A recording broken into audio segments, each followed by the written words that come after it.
Les recuerdo que estamos hablando sobre, bueno, nos hemos ido a qué fue el kirchnerismo y por qué se instaló fuertemente, sobre todo en el tema de la juventud.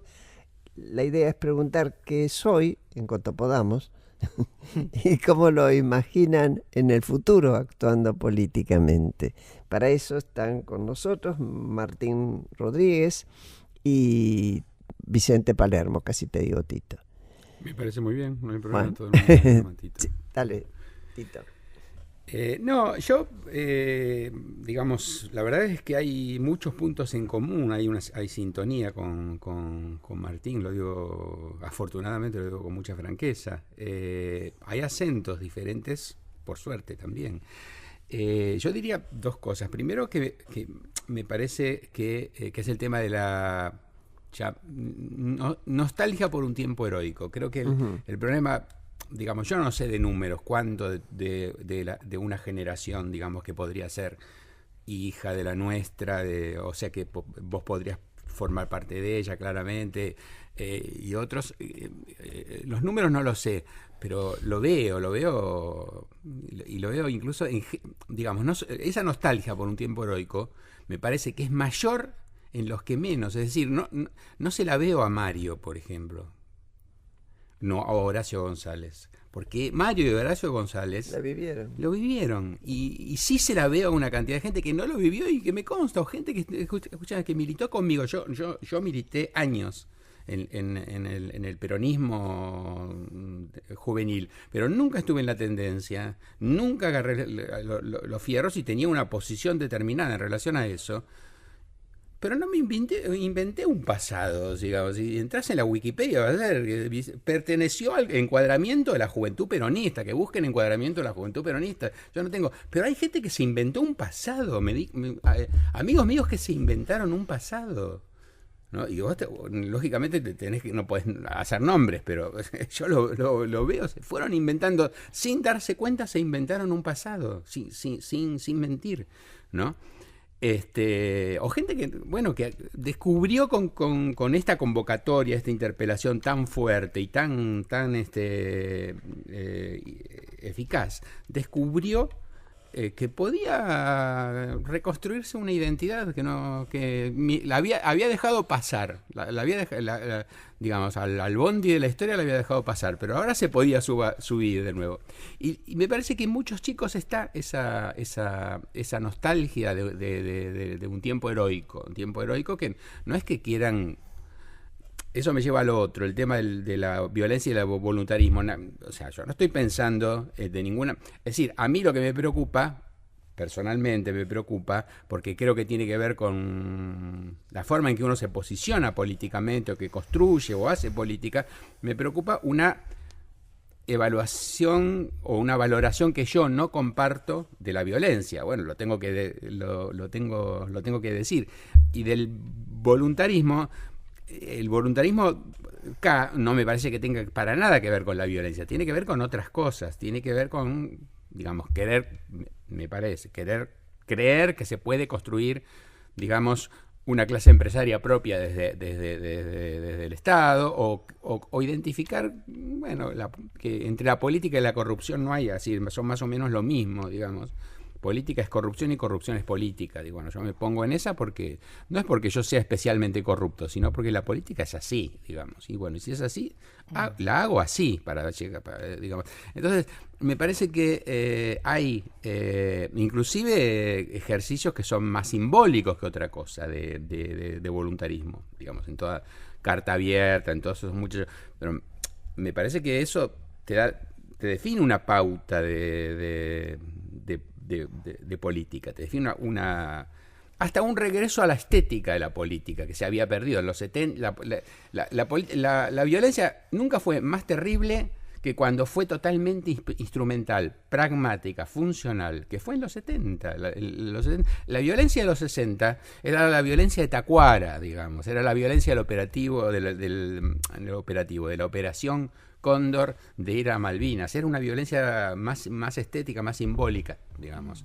La violencia de los 70 era una violencia puramente instrumental. Es decir, bueno, digamos, nosotros sabemos qué es lo que hay que hacer. Este tipo se nos pone en el camino, lo matamos y a otra cosa, digo. Pero por parte de todos lados, digamos, ¿no? O sea, fue de todos lados, claro.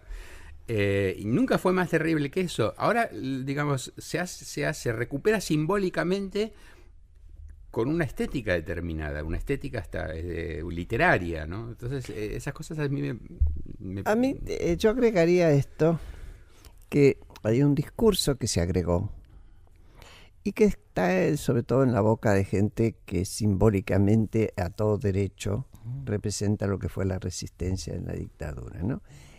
Y que habla en nombre de los hijos. Ahí me hace acordar mucho al libro Patria, el de Aramburu, donde dicen, nuestros hijos nos legaron la democracia. En realidad, si algo no se respetaba en la época de la lucha de los 70, no se tenía en cuenta. Y era razonable, si vos querías hacer una revolución, de qué democracia estaba hablando. Esto que fue cambiando, pero yo creo que en algunos casos hasta honestamente terminan creyéndolo más allá de lo objetivo. Pero quería tomar un tema que dijo Tito, a ver, ¿a vos qué te parece? Tenemos tantos. Vos hablas de la creación de empresarios. Yo me acuerdo que cuando empezamos a armar lo que fue el Frente Grande, después el Frepaso, etcétera, etcétera, había quienes sostenían, de buena leche, que era necesario armar un empresariado nacional, sin percibir que yo creo que lo teníamos, el empresariado nacional, solo que vivía colgado de la teta del Estado. Eso, fue una de nuestras, y que se cartelizaba, eran 2 o 3 y se repartían todos. Ahora, acá de nuevo aparece esta idea, ¿no?, de armar el empresariado nacional, pero en una avenida está bien, armamos el empresariado, son amigos míos, quedan con la obra y me pagan. Es decir, la política necesita plata. Bueno, ¿qué opinás de ese tema vos? ¿Están así, Martín? Si es que lo tenés más o menos tu preocupación, ¿no? Sí, no lo tengo tan agarrado, yo creo que en algún momento se corrigió y tal vez fue peor el remedio que la enfermedad, que fue Cristina no creyó en eso. Me parece que eso estaba en el carácter de Kirchner, ¿no? Que era que tenía no quiero esquivar el tema de corrupción que está planteado acá y que es un tema, no quiero derivarlo a otra cosa, pero creo que Kirchner era un hombre más creativo en la construcción de poder. Y que reconocía que otros tenían poder. Cristina vivió bajo el efecto del 54% y que fue peor. Es decir, un kirchnerismo nunca fue una máquina electoral. Perdió del 2008 para acá, perdió de 5 elecciones 4. Sí. O sea, al revés, ¿no? Sin embargo, bueno, el efecto del 54% fue muy contundente. Cristina creyó que había que, digamos, pasar de la fantasía de la burguesía nacional a la estatización de la economía. Me parece que ahí, en el caso YPF, ¿no?, hay un salto. Después el éxito, ¿no? Creo que el último gobierno fue, diría, la gestión Kicillof fue agarrar el avión y aterrizarlo, ¿no? No había una visión que se extendiera más allá del 10 de diciembre de 2015.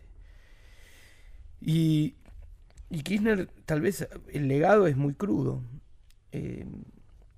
Y para los que adherimos o los que digamos, hay capas y se superponen cuestiones, ¿no? Es decir, el tema de la construcción de poder y su construcción, su acumulación, es un tema, yo diría, en algún sentido, no elaborado, ¿no?, por el kirchnerismo, no resuelto, ¿no?, tapado por otras cuestiones. ¿Por qué cuestiones, por ejemplo?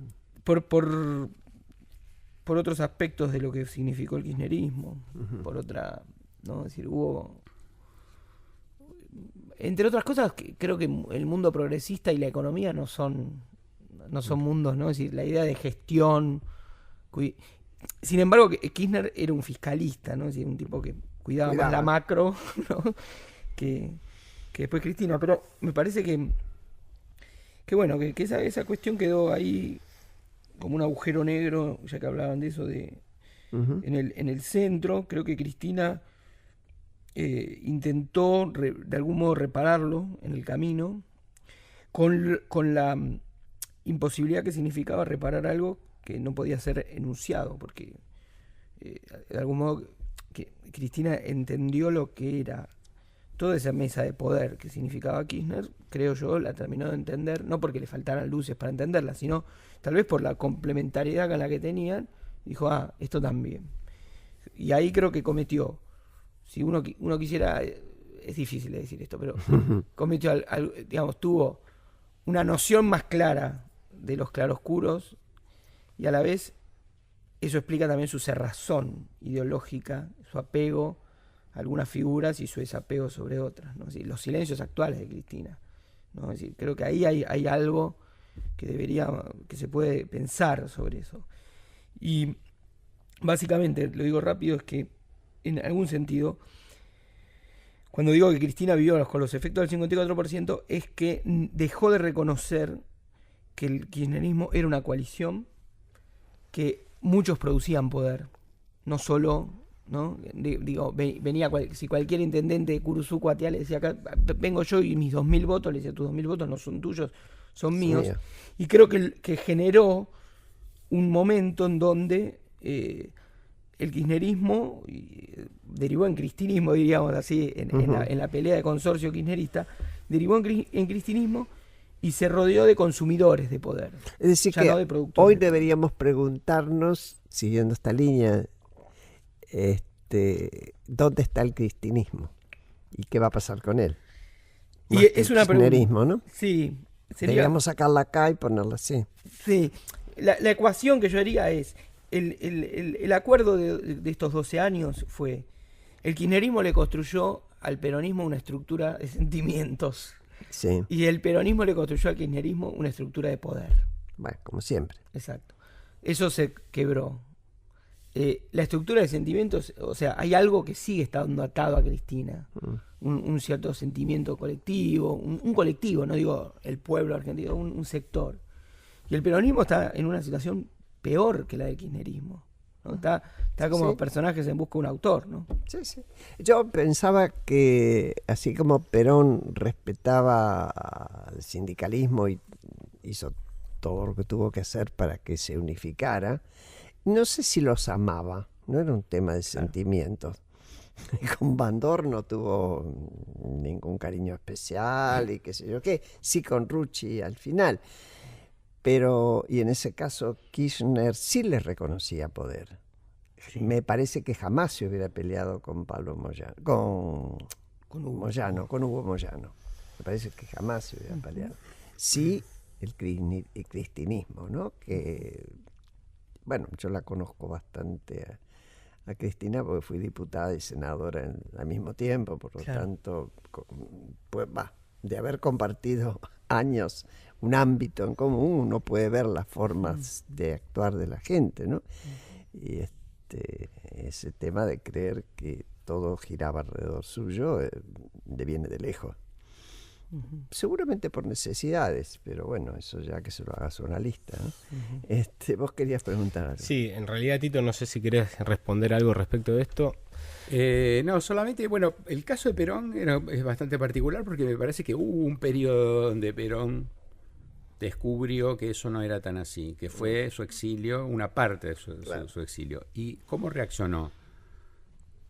Usando su extrema habilidad para socavar todo poder alternativo y garantizar que el control pasaba por él. Y él creyó en eso, le salió muy mal, porque la verdad es que le salió muy mal, pero nos salió muy mal. Claro, lo pagamos todos, la cuenta la pagamos todos, nos la pasó a nosotros, pero él creía que estaba, digamos, capaz de verificar, de corroborar que él tenía el control de todo, digamos, ¿no? Y me parece que ese es un síndrome peronista, digamos, que de un modo u otro está presente en muchos líderes peronistas o muchos dirigentes peronistas. El caso de Kirchner, yo creo que efectivamente coincido con Martín en el sentido de que el tipo tenía una idea, digamos, de reconocimiento de poderes preexistentes con los cuales tenía que negociar. Pero al mismo tiempo, me parece que para él el poder era un juego de suma cero, digamos. O sea, si lo tengo yo, no lo tenés vos. Si lo tenés vos, no lo tengo yo. Entonces, el tema era... Así se desprendió de Duhalde rápidamente. Claro, claro. Juego de suma cero. Y entonces, bueno, es decir, el juego de suma cero es desconfianza política. Entonces, tengo que garantizar... ¿no? Ahora, la que efectivamente me parece que llevó lejísimo eso, un cambio, un salto cualitativo, para decirlo, me parece que sí, que fue Cristina, pero ese es un problema, para usar una palabra, digamos, peligrosa, me parece que es un problema del populismo, digamos, ¿no? O sea, ¿Cómo creen hoy que se teje esta identidad kirchnerista / cristinista ya fuera del poder? ¿Por qué también la adhesión todavía de miles de personas, como lo vimos en la última elección, por lo menos en la provincia de Buenos Aires? Y la pregunta también planteada a futuro. Yo creo que el kirchnerismo resume tiene como una alianza entre progresistas y pobres, ¿no? Digamos, tiene eso, ¿no? Tiene derechos humanos y asignación por hijo. Hoy tiene una situación que yo creo que las clases medias progresistas que acompañan al kirchnerismo y que lo constituyeron el kirchnerismo, ¿no? Es un movimiento Sobre de clase todo acá en la ciudad de Buenos Aires, es un movimiento ¿no? urbano y de clase media, nace así, ¿no? Eso yo creo que va a dejar una potencia identitaria, que yo como la dejó Alfonsín, en algún sentido. Y de hecho, que también es una elaboración de Cristina, mirar al alfonsinismo, ¿no? Buscar en el alfonsinismo, así reinterpretar el alfonsinismo, ¿no? Parece que vos ves a los muchachos de los, ¿cómo es? Los Irrompibles, y parece que hablan de Alfonsín como si fuese Salvador Allende, lo sacaron de la Casa de la Moneda. Y la otra parte es más difícil, que es la asignación o los pobres no incorporados, es decir, al final, quienes mejor les fue, es decir, quienes lograron movilidad durante el kirchnerismo, se fueron peleados, serían los que votaban a Massa porque no le bajaban el impuesto a las ganancias. Los pobres, los que fueron de algún modo afiliados a las políticas sociales, permanecen en ese voto, y creo que hoy en la permanecen con gente que se fue separando, pues sí. Si no perdés. No, seguro. Y creo que ahora el desafío va a ser que Vidal le dieron un montón de plata para un fondo del conurbano y le va a poner la plata ahí. O sea, ¿sí? Quien va a disputar el voto de Cristina no son otros peronistas, es Vidal para mí. O sea, es ella, que es una figura política así como muy, muy potente. Y también creo que lo que habría que empezar a ver es que, no vamos a romper la grieta. Yo no estoy en contra de la grieta y todas esas cosas, pero una posibilidad de restar histeria social es reconocer los saldos de época que hay.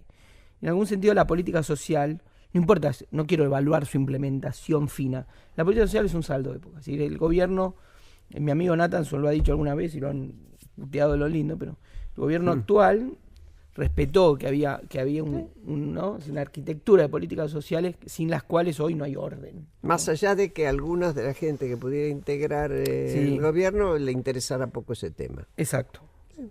Entonces eso yo creo que es una realidad política que se impuso. Exacto. Para algunos y otras sensibilidad. Vamos. Y es eso. Y el desafío ahora de sobrevivencia del kirchnerismo también depende de ello. Cristina el otro día, digo esto y cierro, en una entrevista con Novarecio, a mí me dejó mudo en el final cuando Novarecio le dice, yo pienso muchas cosas como usted. Y Cristina le dice, no, yo estoy segura que nada.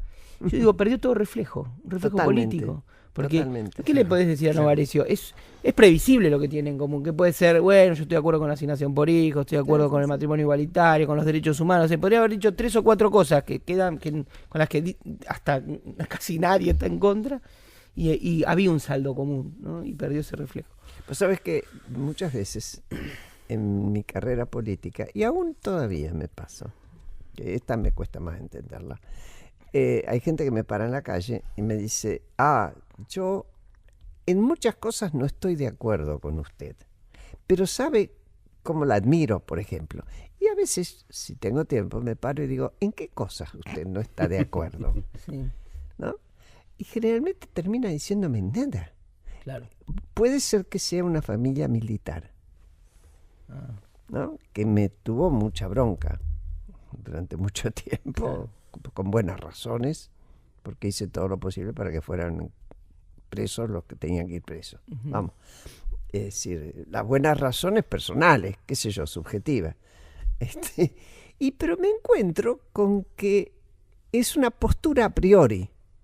Por eso lo que vos decís de la falta de reflejo, yo creo que Cristina nunca tuvo reflejos. Claro. Nunca tuvo reflejos políticos. Kirchner tenía. Kirchner tenía. Sí. Por eso ella se desesperó tanto cuando Kirchner se murió. Era su jefe político en serio. Yo la he visto en el Congreso sostener una cuestión, venir una orden y sostener la contraria. Porque era jefe político en serio, ¿eh? No era chiste. Me parece que eso es lo que... Bueno, pero veamos qué pasa con la gente que está, porque, bueno, está bien, si dependen de un liderazgo, están fritos.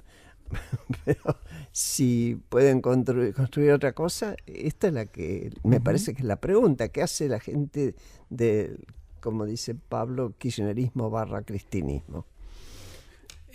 ¿Cómo lo imaginan? Pero el tema es que los liderazgos no se pueden hacer fácilmente a un lado y Así son muy determinantes.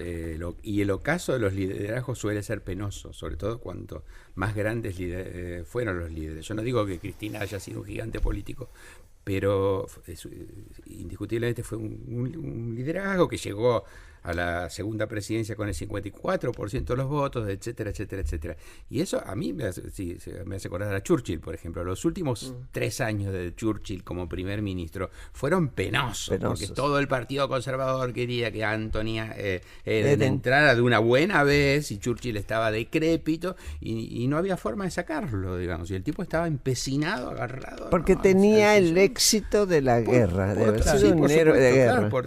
Bueno, eso y todo su como talento para político. consolarnos, Entonces no había cómo sacarlo. No somos los únicos. Y eso es así, es decir, es un poco lo que él dice de la respuesta. Es decir, a mí me parece, yo no sé, en una de esas Cristina reacciona, se da cuenta, se reconvierte, pero la verdad es que me parece que el principal problema del cristinismo hoy día es Cristina, digamos. O sea, pero bueno, no sé. ¿Vos qué decís? No, yo creo que sí. Me parece que también es hora también de aceptar que el kirchnerismo va a formar parte del sistema político. Seguro. O sea, no va a haber, no se lo puede ni proscribir ni erradicar, no se puede curar. O sea, hay una especie de tratamiento. Es más, si le preguntas al gobierno, te va a decir: yo voy a hacer todo lo posible para que siga. Sostener. Sí, y creo que el gobierno también tiene algo que hacer para mejorar la conversación política, ¿no? Es decir, también Macri muchas veces se revela falto de reflejos políticos, ¿no? Por ejemplo, en la conversación con la izquierda. La Argentina tiene una izquierda social, ¿sí? No es que no hay izquierda. Claro.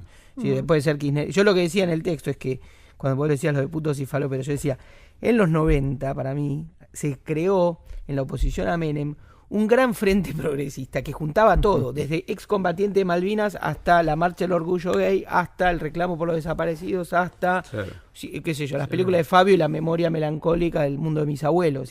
Había eso. En algún sentido, esa cultura progresista es la que absorbió el kirchnerismo. Por eso digo que es contradictorio y que podía jugar con soldados, es decir, como decir, Kirchner, la única ley que votó fue la del matrimonio igualitario, es decir, bajó y votó la ley. O sea, ¿qué pensaba Kirchner de ese mundo? Digamos, nada, qué sé yo. Pero en ese sentido... La verdad que le importaba. No, le importaba. Y a la vez, un político, ¿por qué tiene que tener, ¿no? que demostrar una preocupación histórica sobre los temas, ¿no? Es decir, el político está para actuar en el presente. Graciela, en estas dos tesis, ¿no? Que antikirchnerismo ya se va definiendo de algún modo por la positiva y se puede desprender ya a macrismo.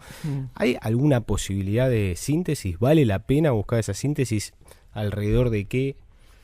¿De qué? Digo, ¿de qué valores? ¿De qué políticas? Del macrismo, decís. De estas dos tesis, kirchnerismo, que tuvimos estos últimos 12 años, y lo que se va configurando hoy, el macrismo. No, o cómo ven el futuro, ¿no? Exactamente. Yo personalmente, pero muy rápido, yo no me preocuparía por buscar ninguna tesis. Me gustaría más que sigan los actores políticos, la diversidad de actores políticos haciendo política y tratando de compitiendo y colaborando, digamos, pero no pensaría en tesis que no me parece que, personalmente no creo que sean muy útiles, digamos. O sea, de qué nos serviría decir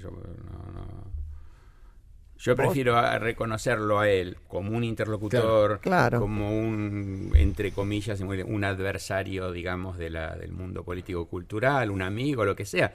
Pero, ¿de qué? No sé, es decir, hay... Digamos, discurso unanimista, por favor, basta. No. Basta, ya está, bastante. Porque por hablar de qué sé yo, hacer cosas obvias. Bueno, a ver, Martín, sentémonos y pongamos en una servilletita en qué estamos de acuerdo, digamos. Sí, bueno, sí, está bien, pero no sirve. Sí, no sirve. No sirve mucho. Además, porque la propia realidad, así estés de acuerdo con las dificultades que hay para gobernar un país en las circunstancias actuales, y nos consta, hay que dejar el voluntarismo de lado. Y hay que ver cómo se va arrimando desde cada lugar, sobre todo para resolver el tema, a mi criterio, crucial, es que el 30% de pobres nos importe, al 2/3 que no le calienta mucho hasta ahora, y eso signifique meter la mirada aún a sabiendas que en el corto plazo, y aún en el mediano, con suerte se va a poder sacar de ahí un 10%. ¿Y cómo se sostiene al resto para que no haya sufrimiento social? Esta me parece que es el gran desafío de cualquiera. Claro, es un eje, claro. Hay que ponerse ejes, me parece. Mucho más que si lo miramos de curiosidades. Ustedes perdonen, pero tengo que cerrar. Lamentablemente. Se puede entender. Bueno, será hasta el próximo domingo. Muchas gracias por haber estado con nosotros. Ya saben, los saludamos Claudio, Pablo, yo y nuestros amigos. Y seguiremos con otras cosas interesantes, pero usted quédese porque está Gustavo Mura, que vale la pena su audición.